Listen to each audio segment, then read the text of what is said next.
Hi hello friends, welcome back to Mrs Lakshmi Arun vlogs. ಎಲ್ಲರೂ ತುಂಬಾ ಚೆನ್ನಾಗಿದ್ದೀರಾ ಅಂತ ಭಾವಿಸ್ತಾ ಈ ವ್ಲಾಗ್ನ ಶುರು ಮಾಡ್ತಿದ್ದೀನಿ. ಎಲ್ಲರಿಗೂ ಕೃಷ್ಣ ಜನ್ಮಾಷ್ಟಮಿಯ ಶುಭಾಶಯಗಳು. ನಮ್ಮ ಸಾತ್ವಿಕ್ ಪುಟ್ಟನ ಜೊತೆ ಇದು 2ನೇ ಕೃಷ್ಣ ಜನ್ಮಾಷ್ಟಮಿ ನಾವು ಆಚರಣೆ ಮಾಡ್ತಿರೋದು. ಸಖತ್ ಎಕ್ಸೈಟೆಡ್ ಆಗಿದ್ದೆ. ಈ ಜನ್ಮಾಷ್ಟಮಿಗೆ ಅವನ್ನ ಚೆನ್ನಾಗಿ ರೆಡಿ ಮಾಡಬೇಕು ಅಂತ ಪ್ರೀ ಪ್ಲ್ಯಾನ್ ಮಾಡ್ಕೊಂಡಿದ್ದೆ. ಆದರೆ ಸಾತ್ವಿಕ್ಗೆ ಫಸ್ಟು ಕೋಲ್ಡ್ ಆಯಿತು, ಆಮೇಲೆ ಜ್ವರ ಬಂತು ಪಾಪ ಮಗುಗೆ. ಅದಾದಮೇಲೆ ನನಗೂ ನಮ್ಮ ಮನೆಯವ್ರಿಗೂ ಸ್ಪ್ರೆಡ್ ಆಗೋಯ್ತು. ಸೊ ಮೂವರಿಗೂ ಹುಷಾರಿಲ್ಲ, ಹೆಂಗೆ ಹೋಗುತ್ತೆ ಅಂತ ಗೊತ್ತಿಲ್ಲ. ಬಟ್ ಆದರೂ ಎನರ್ಜೆಟಿಕ್ ಆಗಿ ಮಾಡಬೇಕು ಅಂತ ಅಂದ್ಕೊಂಡಿದ್ದೀನಿ. ಚಿಕ್ಕ ಮಕ್ಕಳು ಮನೇಲಿರೋವಾಗ ಯಾವುದಾದ್ರೂ ಶಾರ್ಪ್ ಎಡ್ಜಸ್ ಇದ್ದರೆ ಆಟಾಡೋವಾಗ ಎಲ್ಲಿ ತಗಲಿ ಅವ್ರಿಗೆ ಏಟಾಗುತ್ತೋ ಅನ್ನೋ ಭಯ ಇರುತ್ತೆ. ಸೊ ಅದಕ್ಕೆ ನಾನು ಈ ರೀತಿಯಾಗಿರೋವಂಥ ಕಾರ್ನರ್ ಪ್ರೊಟೆಕ್ಟರ್ನ ತಗೊಂಡಿದ್ದೆ. ತುಂಬಾ ಚೆನ್ನಾಗಿದೆ. ಇದು ಕುಷನ್ ಟೈಪ್ ಇದೆ. ಸಾಫ್ಟ್ ಆಗಿರೋದ್ರಿಂದ ಮಕ್ಕಳೇನಾದರೂ ಬಿದ್ದರೆ ಅಚಾನಕ್ಕಾಗಿ ಏಟಾಗೋದನ್ನು ತಪ್ಪಿಸುತ್ತೆ.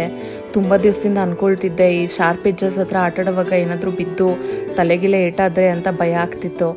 ಸೊ ಫೈನಲಿ ಇದೊಂದು ಪ್ರಾಡಕ್ಟ್ನ ಫೈಂಡ್ ಔಟ್ ಮಾಡಿ ತರಿಸ್ಬಿಟ್ಟೆ. ತುಂಬ ಚೆನ್ನಾಗಿದೆ. ಇದು ಒಳಗಡೆ ಅಡಿಸಿವ್ ಗಮ್ ಇರುತ್ತೆ. ಸೊ ಅದನ್ನು ಕಾರ್ನರ್ಗೆ ಅಂಟಿಸಿದ್ರೆ ಅದು ನೀಟಾಗಿ ಅಂಟ್ಕೊಂಡ್ಬಿಡುತ್ತೆ. ಸೊ ನಿಮ್ಮ ಮನೇಲೂ ಮಕ್ಕಳೇನಾದರೂ ಇದ್ದರೆ ಇದನ್ನು ತರಿಸ್ಕೊಳ್ಳಿ. ನಾನು ನಿಮಗೆ ಡಿಸ್ಕ್ರಿಪ್ಷನಲ್ಲಿ ಲಿಂಕ್ ಹಾಕಿರ್ತೀನಿ, ಬೇಕಾದರೆ ಅದನ್ನು ಕೂಡ ಯೂಸ್ ಮಾಡಿ ನೀವು ಬೈ ಮಾಡ್ಬೋದು. ಇನ್ನು ಆ ಮುದ್ದು ಕೃಷ್ಣನೇ ನನ್ನ ಹೊಟ್ಟೆಯಲ್ಲಿ ಹುಟ್ಟಿ ಬಂದಿರೋವಾಗ ಎಕ್ಸೈಟ್ಮೆಂಟ್ ಜಾಸ್ತಿನೇ ಇರುತ್ತೆ ಅಲ್ವಾ. ಸೊ ಹಿಂದಿನ ದಿನನೇ ಕೃಷ್ಣ ಜನ್ಮಾಷ್ಟಮಿಗೆ ರೆಡಿ ಮಾಡ್ಕೊಳ್ತಿದ್ದೆ.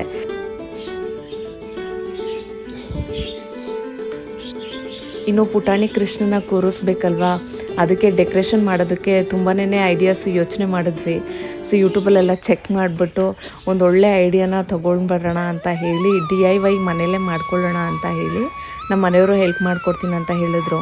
ನಾನು ಬೆಳಗಿನ ಜಾವನೇ ಎದ್ದು ಸ್ನಾನ ಎಲ್ಲ ಮಾಡಿಕೊಂಡು ನಮ್ಮ ಪುಟಾಣಿ ಕೃಷ್ಣನ ಹೆಜ್ಜೆಗಳನ್ನೆಲ್ಲ ರಂಗೋಲಿಯಲ್ಲಿ ಹಾಕಿದೆ. ಯಾವ ರೀತಿ ಕಾಣಿಸ್ತಿದೆ ರಂಗೋಲಿ ಅಂತ ಕಮೆಂಟ್ ಮಾಡಿ. ನಮ್ಮ ಮನೆಯವರು ಅದೇ ಕೆಲಸದಲ್ಲಿ ಬ್ಯುಸಿಯಾಗಿದ್ದರು. ನಾನು ಹೇಳಿದ್ನಲ್ಲ ಡೆಕೋರೇಷನ್ಗೆ ಹೆಲ್ಪ್ ಮಾಡ್ತಿದ್ರು ಅಂತ. ನಮ್ಮ ಮುದ್ದು ಪುಟಾಣಿ ಬೆಳಗ್ಗೆನೇ ಸ್ನಾನ ಮಾಡಿಕೊಂಡು ಅವ್ರ ಪಪ್ಪನ ಜೊತೆ ಕ್ರಾಫ್ಟ್ ಮಾಡೋದಕ್ಕೆ ರೆಡಿಯಾಗಿ ಕೂತ್ಕೊಂಡ್ಬಿಟ್ಟಿದ್ದ.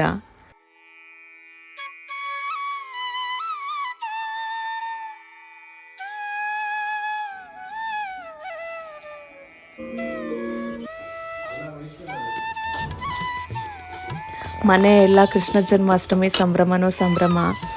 ಪಪ್ಪಂದು ಕ್ರಾಫ್ಟು ಇನ್ನೂ ಮುಗ್ದೇ ಇಲ್ಲ. ಪುಟಾಣಿ ನಿದ್ದೆ ಮಾಡಿಬಿಟ್ಟ. ಅವನು ಊಟ ತಿನ್ಕೊಂಡು ನಿದ್ದೆ ಮಾಡಿಬಿಟ್ಟ. ಸರಿ, ನಾವು ಹೆಂಗಿದ್ರು ಸಂಜೆ ಹೊತ್ತಿಗೆ ಪೂಜೆ ಮಾಡೋದು ಅಲ್ವಾ, ಅದನ್ನು ರೆಡಿ ಮಾಡ್ಕೊಳ್ಳೋಣ ಅಂತ ಹೇಳಿ ಬೇರೆ ಕೆಲಸಗಳೆಲ್ಲ ಇದ್ವು.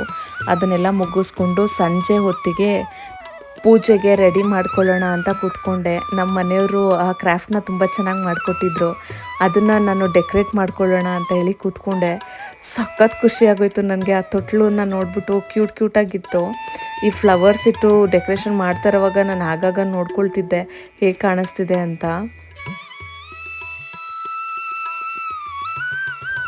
ಕಾರ್ಡ್ಬೋರ್ಡ್ಸ್ನ ಕಟ್ ಮಾಡಿಕೊಂಡು ಈ ರೀತಿಯಾಗಿರುವಂಥ ಸ್ವಿಂಗ್ನ ರೆಡಿ ಮಾಡ್ಕೊಂಡಿದ್ವಿ ನಾವು.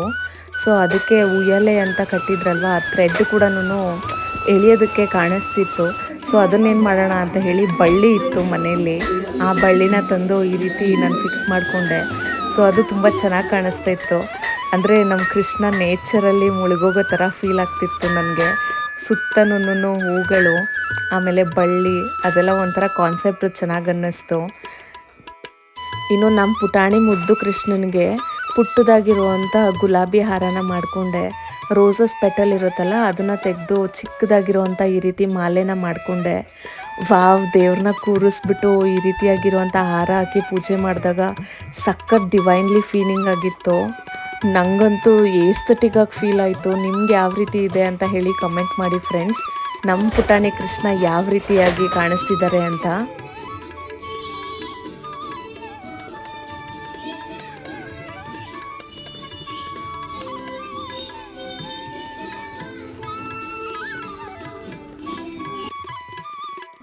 ಸುಮಾರು ಹೊತ್ತು ನಾನು ದೇವ್ರ ಹತ್ರನೇ ಕೂತ್ಕೊಂಡು ನೋಡ್ತಾ ಇದ್ದೆ ಎಷ್ಟು ಚೆನ್ನಾಗಿ ಅನ್ನಿಸ್ತಿದೆ ಅಂತ ಪುಟ್ಟು ಕೃಷ್ಣನ. ನನಗಂತೂ ಆ ಡೆಕೋರೇಷನ್ ಎಲ್ಲ ನೋಡಿ ಸಖತ್ ಕ್ಯೂಟಾಗಿ ಅನ್ನಿಸ್ತು, ಮುದ್ದಾಗಿ. ಇನ್ನು ಆ ಕೃಷ್ಣನ ಕೂರಿಸಿದ್ಮೇಲೆ ನಮ್ಮ ಮನೇಲಿರುವಂಥ 2 ಕೃಷ್ಣಗಳನ್ನ ರೆಡಿ ಮಾಡೋದೇ ದೊಡ್ಡ ಸಾಹಸ ಆಗಿತ್ತು. ನಮ್ಮ ದೊಡ್ಡ ಕೃಷ್ಣ ಇದನ್ನೆಲ್ಲ ಫಸ್ಟು ಮಗ ಚಿಂಟು, ಅವನಿಗೆ ರೆಡಿ ಮಾಡ್ತಿದ್ದೆ. ಅವನು ಎಷ್ಟು ಮುದ್ದಾಗಿ ಕೂತ್ಕೊಂಡು ರೆಡಿ ಮಾಡಿಸ್ಕೊಳ್ತಿದ್ದ. ಸ್ವಲ್ಪ ಹೊತ್ತು ಅವನು ಟ್ರೀಟ್ಗೋಸ್ಕರ ಕೂತ್ಕೊತಿದ್ದ, ಇನ್ನೂ ಸ್ವಲ್ಪ ಹೊತ್ತು ತುಂಬ ಹಠ ಮಾಡ್ತಿದ್ದ. ಸಖತ್ ತರಲೆ ಅವನು. ಅವನ ಈ ರೀತಿಯಾಗಿ ಕೃಷ್ಣ ವೇಷ ಹಾಕಿ ಫೋಟೋಶೂಟ್ ಮಾಡಿದಂತೂ ನನಗೆ ಫುಲ್ ಖುಷಿ ಆಗೋಯ್ತು. ಎಷ್ಟು ಮುದ್ದಾಗಿದ್ದ, ನನ್ನ ಕಣ್ಣೇ ಬೀಳುತ್ತೆ. ಆಟಾಡ್ತಾ ಬೊಟ್ಟೆಲ್ಲ ಅಳಿಸ್ಕೊಂಬಿಟ್ಟ. ಅವನ್ನ ರೆಡಿ ಮಾಡೋವಾಗ ನಾನು ಅಮ್ಮ ಸಖತ್ ನಗ್ದುಬಿಟ್ವಿ. ಹೊಟ್ಟೆನೇ ಹುಣ್ಣಾಗೋಯ್ತು, ಅಷ್ಟು ನಗ್ದಿದ್ದೀವಿ. ಮುದ್ದಾಗಿ ಚೇಷ್ಟೆ ಎಲ್ಲ ಮಾಡ್ಕೊಂಡಿದ್ದ. ಇನ್ನು ಅವನಾದ್ಮೇಲೆ ನಮ್ಮ ಪುಟಾಣಿ ಸಾತ್ವಿಕ್ಕು ನಿದ್ದೆ ಮಾಡಿ ಎದ್ದುಬಿಟ್ಟಿದ್ದ. ಅವನ್ನ ರೆಡಿ ಮಾಡೋದ್ರಲ್ಲಿ ಇನ್ನೂ ಸಾಕಾಗೋಯ್ತು. ಚಿಂಟುನ ಹೆಂಗೆ ರೆಡಿ ಮಾಡಿಬಿಟ್ವಿ, ಇನ್ನು ಇವನ್ನ ರೆಡಿ ಮಾಡೋದಕ್ಕಾಗಿಲ್ಲ. ಅಮ್ಮನ ಪಾಪ ಫ್ಲೂಟಲ್ಲಿ ಹಾಕಿ ಹೊಡಿತಾನೆ ಇದ್ದ ಪಾಪ.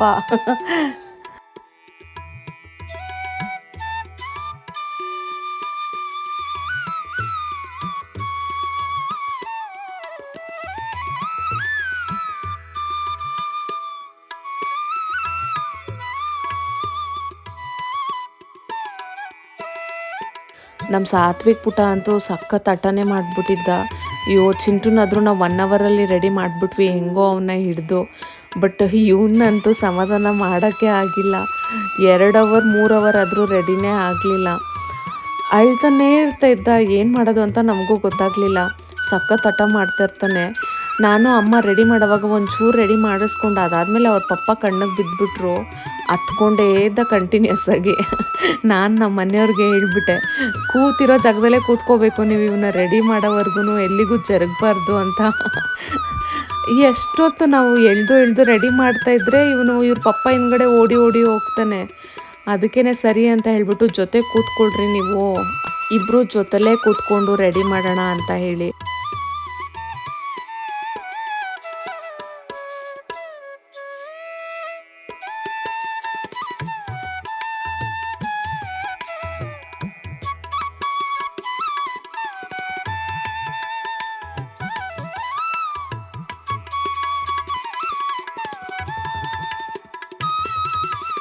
ಅವ್ನಿಗೆ ಇಷ್ಟ ಆಗಿರೋ ಹಾಡನ್ನ ಟಿ ವಿಲಿ ಹಾಕ್ಬಿಟ್ಟು ಅವನ ಜೊತೆಲೇ ನಾನು ವೈಬ್ ಮಾಡಿಕೊಂಡೆ ಅವನಿಗೆ ರೆಡಿ ಮಾಡ್ತಾಯಿದ್ದೆ.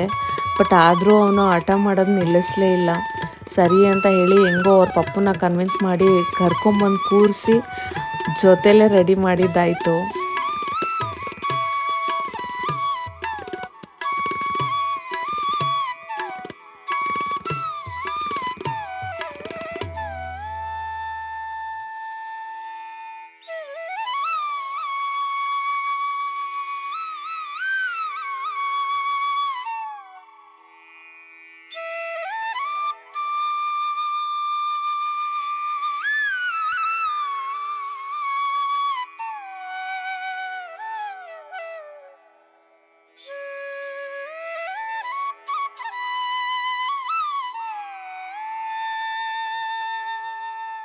ಬೊಟ್ಟೆಲ್ಲ ಇಟ್ಟಿದ್ದಾಯಿತು, ಅದನ್ನೆಲ್ಲ ಅಳಿಸ್ಕೊಂಡ್ಬಿಡ್ತಾನೆ ಅಂತ ಹೇಳಿ ಹೆಂಗೋ ಮ್ಯಾನೇಜ್ ಮಾಡಿ ಕೂಡ ಸಮಾಧಾನ ಮಾಡಿದ್ವಿ. ಅವನಿಗೆ ಅಂತ ಹೇಳಿ ನಾನು ನೆನ್ನೆ ಸರ ತಗೊಂಬಂದಿದ್ದೆ, ತುಂಬ ಚೆನ್ನಾಗಿತ್ತು. ಅದನ್ನು ಹಾಕ್ಕೊಳ್ಳೋ ಅಂತ ಹೇಳಿದ್ರೆ ಅದನ್ನು ಹಾಕಿದ್ರೇ ಚೀರಾಡ್ತಾನೆ, ಅದನ್ನು ಹಾಕಿದ್ರೇ ಅಳ್ತಾನೆ. ಯಪ್ಪ, ಇನ್ನು ಮಣಿಯೆಲ್ಲ ಹಾಕಿಲ್ಲ ಅಂದರೆ ಚೆನ್ನಾಗಿ ಕಾಣಿಸಲ್ಲ ಅಲ್ವಾ. ಬರೀ ಇದರಲ್ಲಿ ಎಲ್ಲ ರೆಡಿ ಮಾಡಿಬಿಡ್ತೀವಿ, ಅದೊಂದು ಮಾತ್ರ ಹಾಕೋಕ್ಕೆ ಸಖತ್ ಹಠ ಮಾಡ್ತಿದ್ದ. ಹೆಂಗೋ ಸಮಾಧಾನ ಮಾಡಿ ಅವ್ರ ಪಪ್ಪ ಕೊಟ್ಟರು. ಅದಾದಮೇಲೆ ಕೂಡ ಹಾಕಿದ್ವಿ, ಮತ್ತೆ ಹತ್ಬಿಟ್ಟ.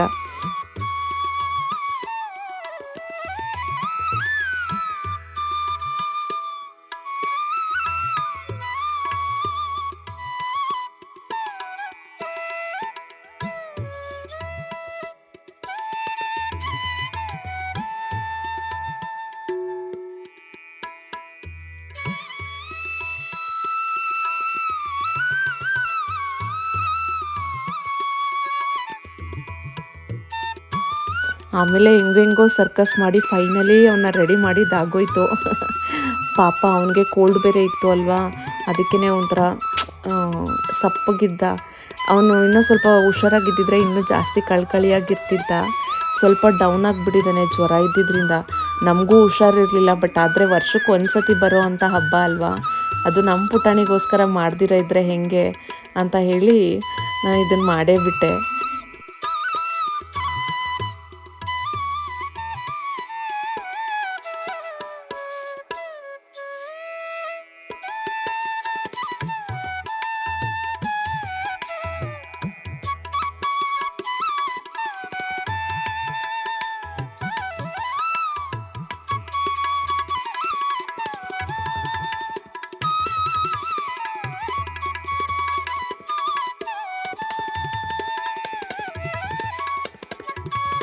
ಕೃಷ್ಣನ ಜೊತೆ ಯಶೋದೆ ಯಾವ ರೀತಿ ಕಾಣಿಸ್ತಿದ್ದೀನಿ ಅಂತ ಹೇಳಿ ಕಮೆಂಟ್ ಮಾಡಿ ಫ್ರೆಂಡ್ಸ್. ನಮ್ಮ ಮುದ್ದು ಪುಟಾಣಿ ಜೊತೆ ಈ ರೀತಿಯಾಗಿರುವಂಥ ಕೃಷ್ಣ ಜನ್ಮಾಷ್ಟಮಿನ ಸೆಲೆಬ್ರೇಟ್ ಮಾಡೋದು ಸಖತ್ ಖುಷಿ ಕೊಡ್ತು ನನಗಂತೂ.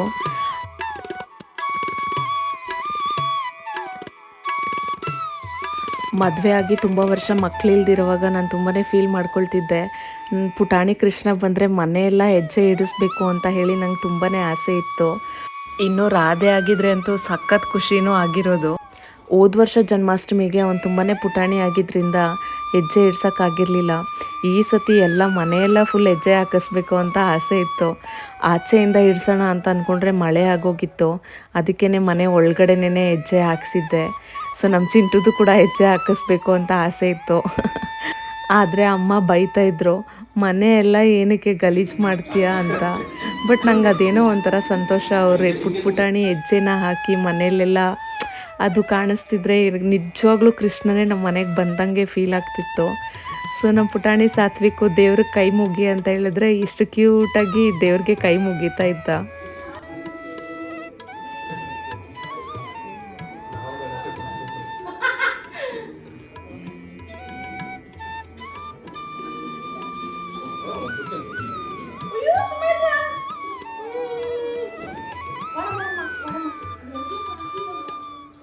ಅಯ್ಯೋ, ಆ ಎರಡು ಮುದ್ದು ಕೃಷ್ಣ ಕಂದಮ್ಮಗಳನ್ನ ನನ್ನ ಜೊತೆಲಿ ಇಟ್ಕೊಂಡು ಆ ಫೋಟೋ ಹಿಡಿಸ್ಕೊಳ್ಳುವಾಗ ಸಖತ್ ಕ್ಯೂಟ್ ಅನ್ನಿಸ್ತು ನನಗೆ.